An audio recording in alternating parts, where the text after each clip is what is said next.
Okay, this is Professor Grumpy yet again. It has been 1 week since we assigned ourselves the 1 week challenge of how to grow your YouTube subscribers by 100 subscribers in a week fast. Maybe I blundered up the words there, but I'll be saying it again. I will be reporting on what we did, on the 5 tips that came from Annie Dubé's how to grow or how to get 100 YouTubers in 1 week fast, grow your YouTube channel. I turned that into a challenge, so I will repeat her 5 tips. I'll tell you what I did and some learnings I had there. And then at the end, I'll have some additional comments. Stay for that. Hit subscribe, also hit the bell so that if you are interested in this, you will be alerted and you won't miss anything. Excellent. So if you saw the first video, if not, please go back and take a look. I was at 3 subscribers, wife and 2 kids. Hi, guys. And the goal was to get to 103 in a week by doing these tips. I'm going to hold back on my level of success for now, and I'll tell you what I did, or what the advice was and what I did. So the first tip was, Annie Dubé said, go out and join Facebook groups. There's all kinds of, and be active in that community. There's all kinds of groups out there on Facebook for everyone almost doing everything. There's 3, 4, 5 billion people on Facebook, and a bunch of them are in groups. So you can find something that's pertinent to you. Go on there and have legitimate, authentic conversations. Don't just like, hey, I posted, and definitely don't do sub for sub. Those are going to mess you up in the long run anyway. So I did. I went out and I joined 3 groups, and I had several really great conversations. I believe a couple of views came from it, but definitely no subscribers. But I did exchange things that I learned, and I learned a little bit more from people who were sharing what they learned, and that was a great experience. I think what would be helpful if I were to actually have an entrepreneur support group more tailored to me. So I know there's like women entrepreneurs. If you're a woman, join that. If teen entrepreneurs, join that. Or depending on your subject matter, fashion maven entrepreneurs, join that. And I think you'll probably have more luck than I was purely on people on YouTube, supporting people on YouTube.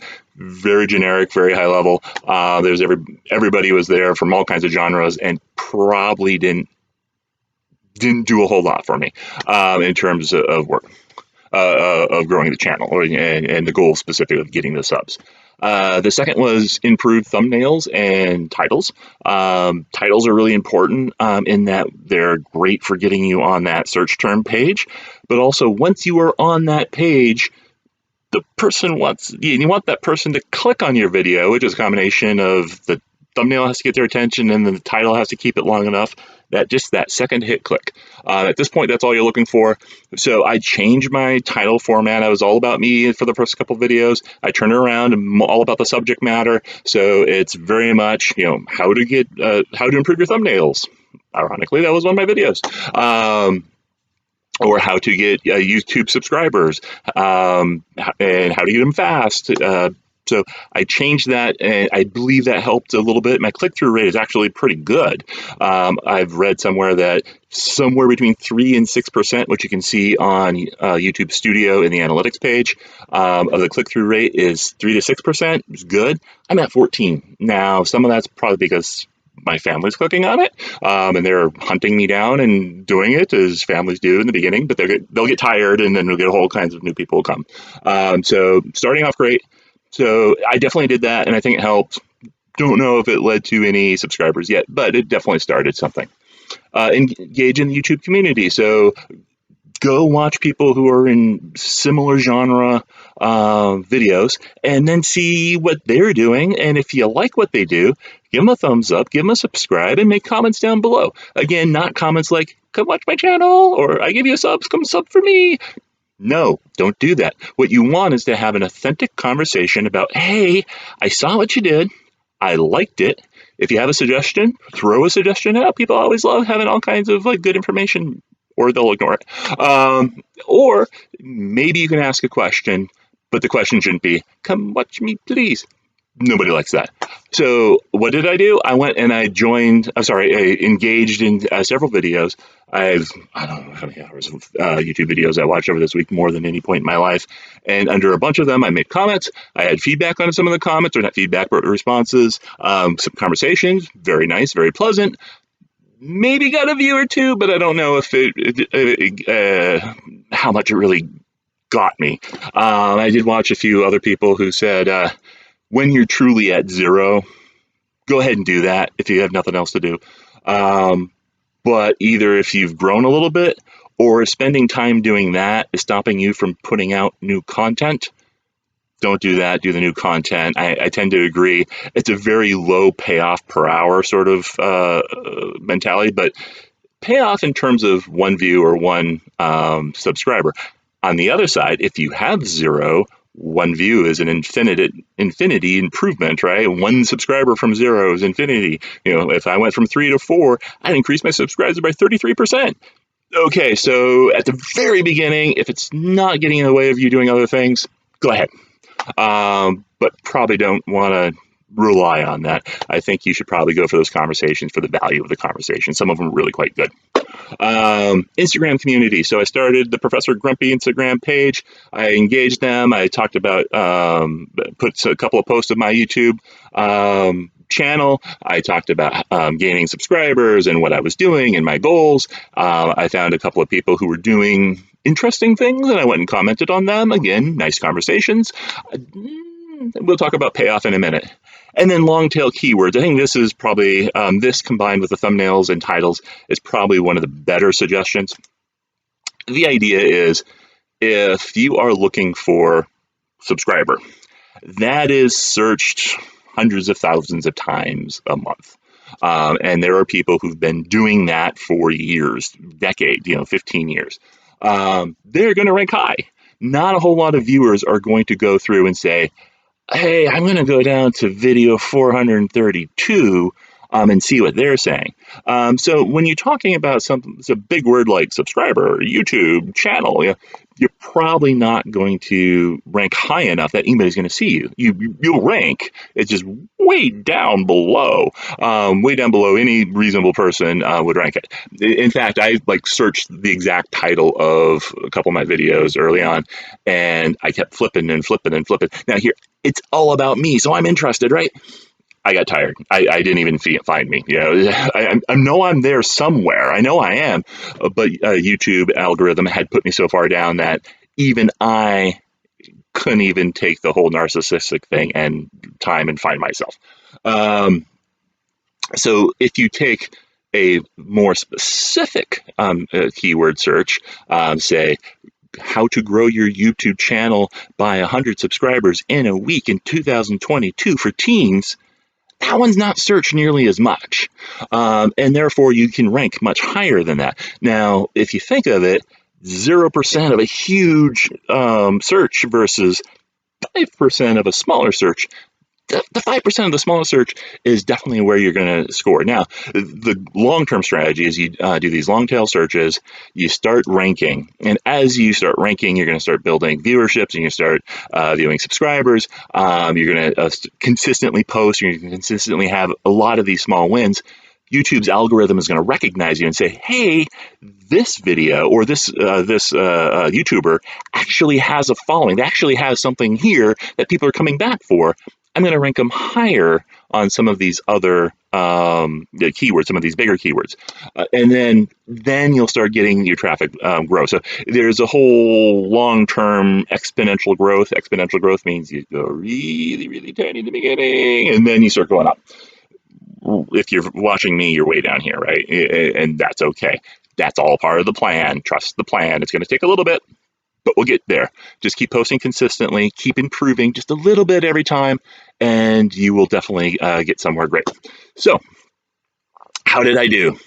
I was at 3 subscribers. I'm at 6. The goal was 103. So I would say that in terms of direct measurement, the how to get YouTube subscribers or how to get subscribers fast, I'm not seeing a whole lot of people being able to pay off on getting 100 in a week, and I was basically on the second week of my YouTube channel.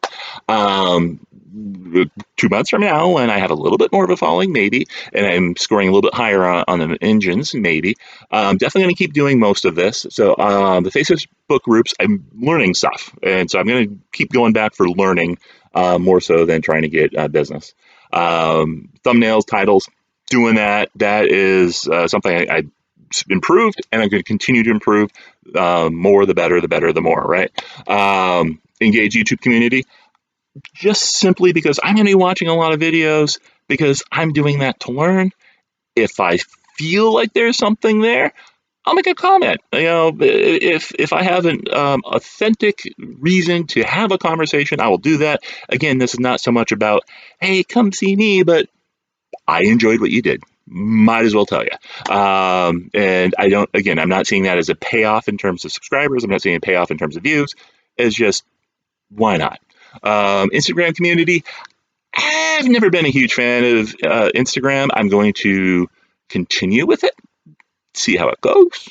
If you've watched some of my first videos, you know that this channel is all about having a competition with my class, and they're doing more Instagram than YouTube, almost entirely Instagram. So I think I kind of have to. I definitely want to do it a little bit more and learn a little bit more, but I might let them take the lead.